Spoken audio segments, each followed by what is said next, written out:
With the first pick in the 2019 NBA Draft, the New Orleans Pelicans select Zion Williamson from Duke. Iguodala up for the layup. Oh, blocked by James. They do have a timeout. Decide not to use it. Curry Way downtown. Bang! Bang! Oh, a spectacular move by Michael Jordan. Back out to Allen. His three-pointer. Bang! Mamba out. How's it going, everyone? Welcome back to the Shot Clock Podcast. My name's Nathan Shaw. Today I'm joined by Alex Hollingsworth from none other than the Lakers Central Podcast, one of the best podcasts out there right now about the Lakers. But Alex has been doing this for, how long have you been doing it for, Alex? Yeah, 3 years now, man. 3 years? Has there, because I've been doing my podcast for about 4 months. Has there ever been a time where you're kind of like, man, this is really struggling a lot more than I thought it would. Do I really want to go on with this? Have you ever had doubts in yourself?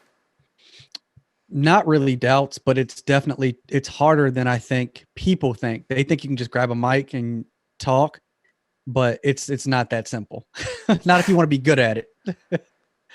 Yeah, one of the things I've noticed is I'll watch like podcasting videos every now and then, podcasting tips, and these guys will be like, anybody can start a podcast. The sad reality is anybody can start one, but not everyone can do one. You know, it's like not everyone has the right mindset to do one, because it's a lot of work, especially when you're balancing between marketing and actually being able to go in front of the mic. Because you could be good at marketing, but you could not be good at talking on the mic, or vice versa. So it's kind of your experience with promoting your podcast and everything that goes into that. Yeah, I mean, I when I started it, and even now, man, I mean, social media like that. Social media has made it easier to market pretty much anything. So you don't need a huge marketing budget. You can go on there and you promote it, right? And so I'm a Lakers fan, Lakers-based podcast, and the Lakers naturally get a lot of attention. So, like I would constantly post things about the Lakers, post my podcast, post whatever I was doing with the podcast, and slowly but surely started to gather more and more followers and then more and more listeners. And before I knew it, I was picking up, hundreds of followers every month, and my downloads were shooting up, and it was crazy. Yeah, you're one of the longest Twitter accounts based on Lakers that I've followed. I remember as soon as I got Twitter, because I got Twitter around like a year ago is when I got serious into it, and you were one of the first accounts I followed, and that's how I discovered you.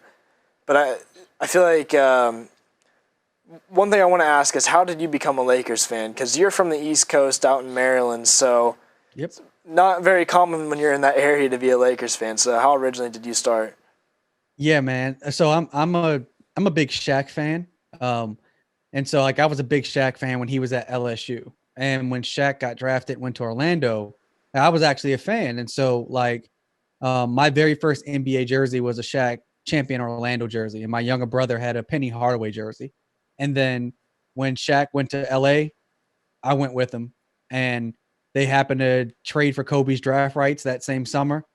And basically that's how it happened. Like I have never been a fan of back then the Bullets, but now the Wizards. So it was basically, I was a Shaq fan. I loved him when he was in Orlando, and then when he went to LA, it was like, oh, this feels right. So I've been a Lakers fan ever since. Yeah, one of the things I've noticed personally on my own Lakers experiences, it was like, we talked about this already before, but for those listening, it was about 7th grade years when I got big into the NBA scene and really enjoyed watching basketball. I remember the Lakers was my first team, and I was like, I really like this. They had a lot of young guys back then. I think it was when Lonzo got drafted, so I became a big fan. But I was more of a fan of Kuzma, and it was, people would always be like, once LeBron signed, they were like, oh, you're only a fan of LeBron, and that's why you like the Lakers. Never was a fan of LeBron before he came there. I was always just like, he's definitely coming, because I remember talking that February, I was like, he's coming to the Lakers. There's no way. The Cavs aren't good enough for him want to stay there. He's going to come to the Lakers for media. But a little bit about that LeBron signing that went down. When you that July 1st at like 3 p.m. our time, what was your first reaction of him signing there?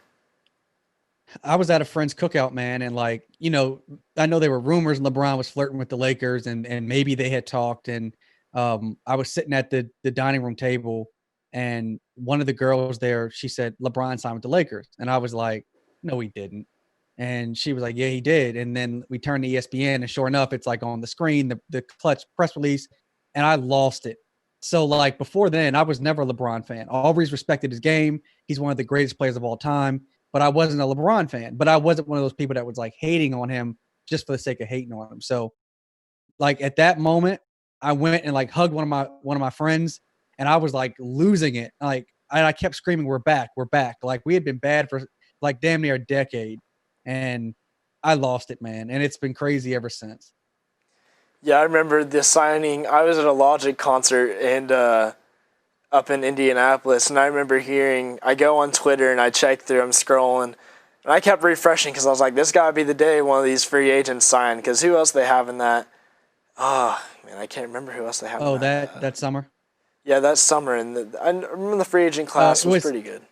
It was supposed to be him and Paul George that summer. Oh yeah. That's what it was supposed to be. And then Paul George flew back to Oklahoma City and signed with them. Yeah, that's what it was. Yeah, I remember because I was like, it's got to be Paul George or LeBron. And I remember Paul George kept releasing his little documentary series he did on YouTube. And I was like, oh, he's got to be signed with the Lakers. And then I checked Twitter. It says LeBron James signed under a 4-year, like $136 million deal. And I'm in the middle of the concert row, and I freaked out. I was screaming, oh my God. I was like, no way, we just got LeBron. I was like, what the heck? But, yeah, you mentioned the Paul George signing with Oklahoma. I kind of want to talk about this. I've always wondered, do you think he would have been a good fit with LeBron? Yes. I think he would have been as perfect a wingman as LeBron's ever had. I don't know if he would have been better than Anthony Davis, because I think Anthony Davis seems like he's just perfect for LeBron. I actually think people are probably going to hate that I say this, but I actually think he may have been a better wingman than Dwayne Wade. Not that he's better than Dwayne Wade, but that Paul George coming off screens, shooting threes, 6'9", playing defense. I mean, the dude can play, man. You know, like I wish he would have signed with us, but he can play. So, and not only had he signed with us then, there was still an opportunity for us to still trade the young core for Anthony Davis. So you think about it, we could have potentially had LeBron, Paul George, and Anthony Davis. That's pretty scary. Well, even if you didn't trade AD, it could have been, or if you didn't trade for AD, let's say LeBron's like, all right, I got my co-superstar. Let me keep this bench rotation / this supportive young core with me. Because you got Lonzo, Kuzma, and Ingram. And Kuzma was a different breed until kind of AD signed. But I think a lot of it's been injury. So you got to think, Kuzma, even Ingram with Paul George and LeBron would have been insane. Because Ingram's just a great shot creator. But somewhere down the line, I do expect a trade out of that, because Ingram just was so inconsistent that last year he had with LeBron. It was just hard to watch. And then the blood clottage, you kind of assumed that there was going to be a trade going down eventually.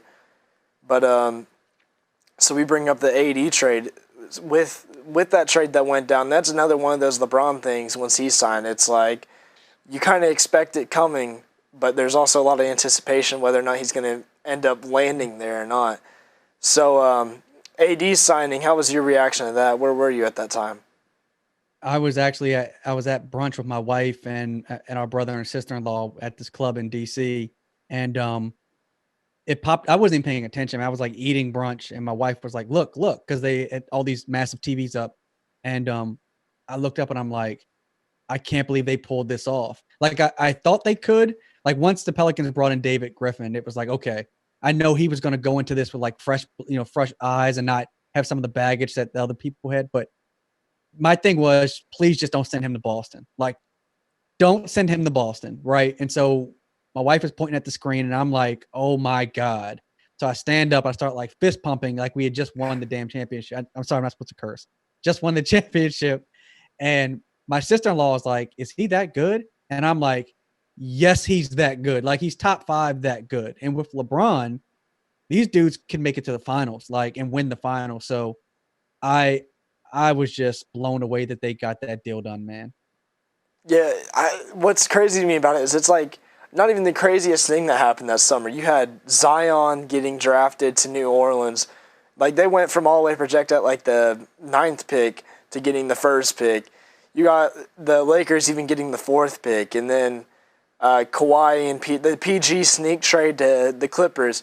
So many wild things happened that summer, but I mean, the Pelicans came out pretty good. They got a solid young core for the future. They're going to build up, and they even have a chance of making to the A seed this year. But now I remember the AD trade on June 15th, though. I remember sitting there, seeing the signing happen, and I'm like, all right. I was like, I know what he's about, but like, let me watch some clips to get me ready, because we're not even we weren't in the playoffs that season. So I was like, let me watch some AD clips and get me ready for what we're about to see. And but I mean, it's crazy because so many analysts and ESPN and Fox all put the Lakers like not even having a chance at making the playoffs. Some of them did. So. And I don't know if that's just because they're like, LeBron's expiring, LeBron's washed, which created the hashtag WashedKing. But what's your thoughts on the ESPN, BPI, and everything that comes out in the Lakers reports saying they're going to go, like just today they released 18% chance at winning the finals. What's your thoughts on all their BPIs and stats?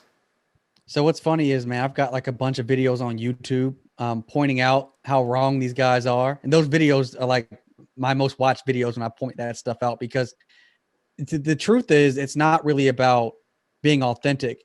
They're only saying that for really 2 reasons. One, whenever, major networks say something bad about the Lakers fans get upset, and then they retweet it. They engage on social media. They watch it on TV, right? So you get like the Lakers fans engaging, and then non-Lakers fans are like, yeah, the Lakers suck. So they start paying attention. So like the networks get best of both worlds when they put the Lakers down. So they're doing it for engagement and for views and for clicks. They're not really doing it for any other reason. So I tell people, like, look past that. When I think Colin Cowherd said the Lakers have lost their 2 best defenders in Avery Bradley and Rajon Rondo. And I'm like, you haven't watched any basketball all year long. Like Avery Bradley's a good defender. Yeah. But Rajon Rondo hasn't played defense in like 3 years. And another thing is with the Rondo going out, it was like, I remember watching a lot of the games. It was always, you've got him driving to the basket, and then he just goes back out to the corner and then passes it off. Like, he didn't really make as many plays as you expect Rondo to make. So unless they think, hey, we're getting playoff Rondo for the first time in a while, they were way out of pocket. But go ahead and go on with what you're saying with that. No, I mean, they look, man, they're in the business of selling narratives. Like, they're not really in the business of reporting what's actually going on the court. And so Rondo has a lot of value. It's just that his value isn't so much on the court anymore. And so when they say things like the Lakers' chances to win a championship goes down without Rondo, I'm like, yeah, okay. Like, you guys aren't paying attention. Or when Skip Bayless tweets out how much trouble is LeBron in without Rondo, and I'm like, Rondo makes the game harder for these guys. And so, and this isn't a Rondo bash session. I'm just saying, like, when some of the guys at the beginning of the season, I did a video on some of the networks saying the Lakers wouldn't even be like top 5 in the NBA. Like, when has LeBron not been top 5? Has a LeBron team not been top 5? I mean, last year, sure, injuries and a young core, but LeBron and another all NBA player, like, even if you didn't think they'd win the championship, they were at least one of the 3 or 4 best teams in NBA coming into the season. So, like, I saw people putting Portland ahead of them, Denver, Houston, Philly, and I'm like, you guys aren't being honest. Like, this is crazy. You're just hating to hate. Yeah, and I like that you bring up it's not a Rondo bash, which is obviously not. But to add on to that, we watched, what game was it? He was kind of coaching on the sideline. He always did that every time he injured. Mm-hmm. Every time he was injured, he was coaching on the sideline for the Thunder game. It was at OKC, and we ended up blowing him out by like 30 or something. Kuzma had like a 32-point night. Yeah. LeBron had like 26. It was an amazing game all around. And a lot of the clips you could tell like Rondo was preaching a lot of good things on the sideline. But I think it was you that tweeted out about yesterday when the injury came down. You said Rondo is better as like, it may have been you. I may be wrong about this. But about Rondo is better as a sideline coach as a player at this point in his career, which is completely true. But, Where do you? Because I kind of want a little bit about that. Where do you think Rondo is going to go after? Do you think he's going to go straight into coaching once he retires, or no? I mean, I can see that. I mean, even right now, right, he's injured, so he's going to be out 6 to 8 weeks. So Frank Vogel said Rondo's going to participate in all of the coaches' Zoom calls, which makes sense. Like Rondo doesn't have it anymore on the court. Like he can see the action on the court, but his body can't keep up. Like he's not an old man, but by basketball standards, he is. But he has a ton of knowledge. I mean, he's one of the smartest guys that in basketball, and so I think his value is coaching. The question is, does he really want to go into that? He probably does at some point. Point guards usually do go into coaching in some capacity, and I do think that he's probably preparing himself to go into some form of coaching, whether it's at the collegiate or NBA level. But he's got a lot of value, man. He's not a dumb player at all. Like he's a very, very, very smart player. Yeah, he's well. We still saw where that 2018-2019 season, still how amazing he was when he hit that game winner against the Celtics, kicks out to about the free throw line, hits a fadeaway. He's got like 3 people on him. He shows the still competitive willingness, but as we watch, I mean, even you watch LeBron, you can tell where a little bit of like things are deteriorating, but he's still an amazing player, still greatest player in the NBA right now. But you could still tell where like he's trying to reserve himself because he knows, I know my body can't handle this, because you're about to go 40 years old in a couple of years. Like 3 years from now, you're about to be 40. No 40-year-olds out there playing basketball at that high of a level, so he's trying to reserve himself as time goes on. And it's that same thing with Rondo. It's just he puts the effort out there, but his body can't move with it. But so I brought up a bit ago with the ESPN BPI coming out saying the Bucks had like a 50% chance, the Lakers 18%, Clippers 19%, and other teams it was the Celtics, Raptors, and was the other one? No, it was Celtics and Raptors. Yeah, 5% chance. So you and I both know, we both believe that the Lakers are going to win it all. But what do you think it's going to take to beat a team like the Bucks and a team like the Clippers? Look, man, it always takes, you want to be injury free. You want to be clicking whenever they meet and whatever these bubble playoffs are going to look like, or bubble finals if it's against the Bucks. I mean, here's the thing, man. Would I be surprised if the Bucks or Clippers won the championship? No, because they are very good teams. Like this is really a 3-horse race. Now, there are some people that think the Bucks could lose to the Raptors, and I think that's also possible. I always remind people of this. When the Bucks beat us earlier in the season, Anthony Davis shot 5 of 8 from three-point land. That is that was Giannis. Giannis shot 5 of 8. That's Giannis's best three-point shooting game ever. Like, if it's going to take Giannis hitting 5 threes to beat us, I'll take that any day of the week. You saw what happened when the Lakers played the Bucks and Clippers in back-to-back games. LeBron outplayed Kawhi and Giannis combined, right? So the Lakers can certainly beat them. It's not going to be easy. They're not going to sweep them, but the Lakers have the tools, and I think they've addressed some of their issues. Like, for example, Dion Waiters. They've got another guy that can get his own shot.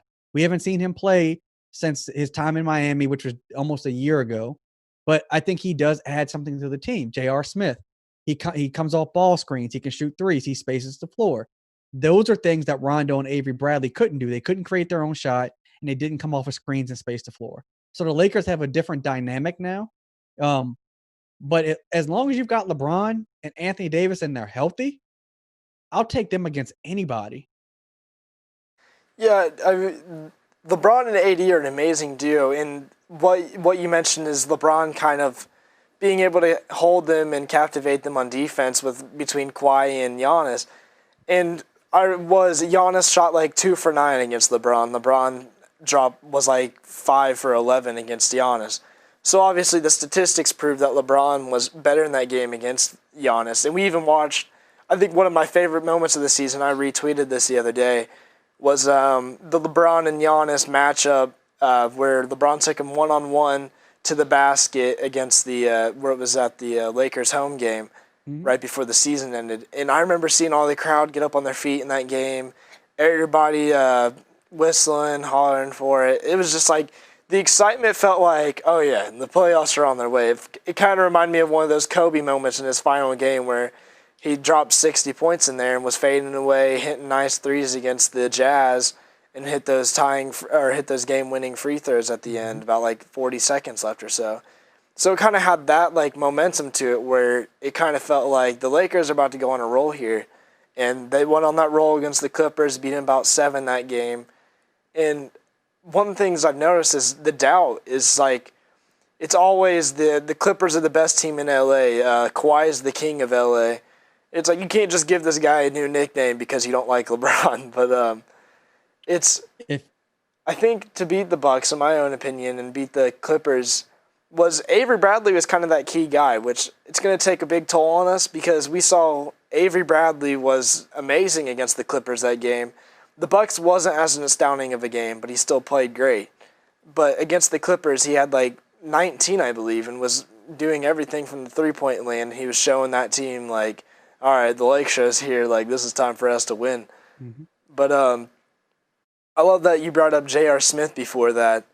We lose Avery Bradley due to the bubble. He doesn't want to play because of his son's health, so he takes it out. Now we get J.R. Smith to finish out the season for us. Then we lose Rondo. But what do you think the upside and downside is of J.R. coming to the Lakers and joining the Lake Show?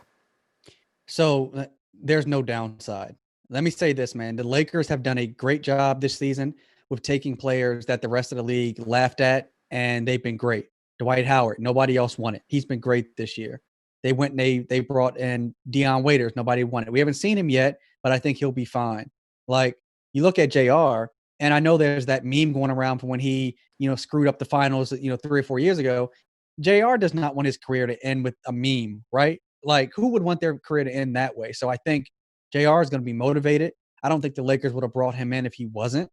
I think it's all upside. Like, he doesn't play defense like Avery Bradley did, so he's not going to replace what Avery Bradley brought, but he brings something different in that he can space the floor. He's still pretty athletic. I mean, he's 34 years old. He's not as athletic as he used to be, but like, the dude can still play, and he's not asked to play 40 minutes. If he's asked to come in and play 10 or 15 minutes and space the floor, one thing we know about Dion Waiters and J.R. Smith, they are not afraid to take a big shot, right? And LeBron's not afraid to pass the ball to someone to take a big shot. So I want guys like that on my team. And so when I look at who was available, if he was the best available, then I'm okay with that. I really like him a lot. And I think he's going to come up in big moments because he can get hot really quick. Him and Dion, they can score in bunches, and I think we're going to need that. Yeah, I think this is going to be a really far take here. It's going to be a really hot take, but in my opinion, J.R. Smith is probably the best three-point shooter we have on the Lakers. Now, Danny Green last season would have obviously been the better shooter, but from watching him this season, it feels like he's so inconsistent as the season goes on, as time goes on. But it may prove me wrong that once the playoffs hit that he's our best three-point shooter out there as well. But no, I think J.R. Smith, his shot creation is what also helps that, because we saw how well he can create shots whenever he was in his prime, and you don't lose that touch whenever you go out of prime. It becomes a little bit weaker and it becomes a little bit less as strong, but you still understand how to get to that shot and how to get open on there. So I think that's going to be great for the Lakers, because a lot of times we saw where LeBron kind of like wants to slow down the play, and then whenever it's in a tight game, trying to find the open spot. But now that you're going to have a guy like J.R. Smith in there, because AD, he's a great post-up and hitting the fadeaway on the post-up. But LeBron, he's a great finisher. He even hit a few fadeaways this season. But you kind of need that guy that can kind of go like baseline and hit the shot whenever you need him to, kind of like what we saw with the Rondo shot against the Celtics. You're always going to need that shot in there. And I think J.R. Smith is the go-to guy for that shot with this Lakers team. But a little bit about the playoffs ahead.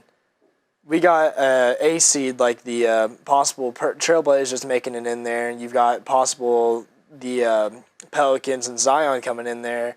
Even a team like the Grizzlies, which they're the front runners. So who do you see coming in for that A spot? Grizzlies, Pelicans, or any other team, honestly? I think it's Portland. I think the NBA wants it to be the Pelicans. Pelicans have the easiest road to make it to the 8th seed. And obviously the NBA will make a lot of money if you get a LeBron and Zion matchup, if you will. But I think it'll be Portland. If the Pelicans happen to sneak in, they're going to get swept. I mean, it's just young teams don't do well in the playoffs. This is an unprecedented playoff run this season with the bubble. But I think it's Portland. Dame is playing. I know there was some talk that he may not have played, but he's playing.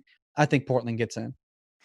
Yeah, that's my thought, is it's going to be definitely, in my feelings, it's going to be either between the Pelicans or the Trailblazers. I really want to say the Grizzlies, but out of being a fan of the NBA, I really want it to be those two teams. So, but seeing the outcome of the Trailblazers, I'm praying every night. I prayed last night. I was like, Lord, please do not let Dame Lillard hit another shot like he hit against the Thunder to win the game. Like, that's my thought every day, is if the Trailblazers go in there, it's going to be a challenge. But even though they had good games, they won by 21 game. The Kobe game, the first game we played after Kobe's death, that they lost that about by 8. But it's also a team still trying to reconcile after trying to grieve after Kobe's lost. And even those few games after that, they still struggled. But you could tell the emotion was like kind of there, like the sadness and the grieving. But it was definitely the Trailblazers, the top scariest threat. And then, but one team I definitely worry about as well is a team like the Spurs. Now, I think they did lose LaMarcus Aldridge, though, right? I believe so, yes. Defensively, the Spurs have proven to be great. So, but even though their offense isn't as there, that's one thing I worry about, is defensive-wise, it's going to be a struggle against the Spurs.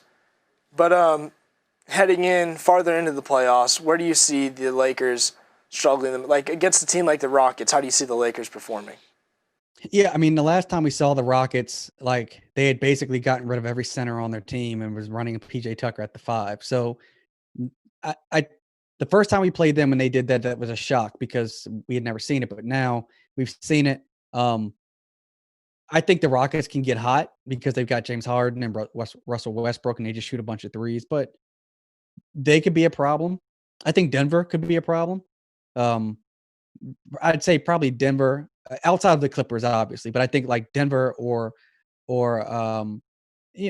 Portland Dame could get hot, like you mentioned. I mean, Dame and CJ, if they get hot, they can get rolling. But I'd say Houston, they could be a problem if they get rolling. But I don't trust anybody that has a 6'5" guy playing center. I mean, that's just, I don't believe in that, man. Yeah, I remember waking up that morning checking Twitter, because with being on the East Coast, I know you probably struggle with this too. It's hard to stay up for those games whenever, with me, I've got school every morning, and then with you, I'm sure you've got work or something to do. So, like, you're just waking up that morning, you're like, all right, let's hope we won this game.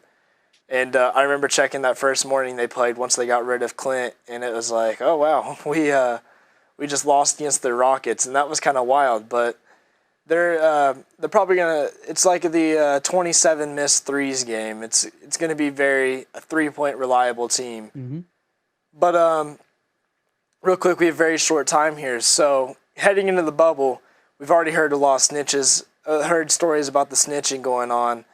Where do you see how far do you see the bubble going before everyone starts getting kind of ratted out? Because there's already been like a couple players that's been sitting out. Who do you think?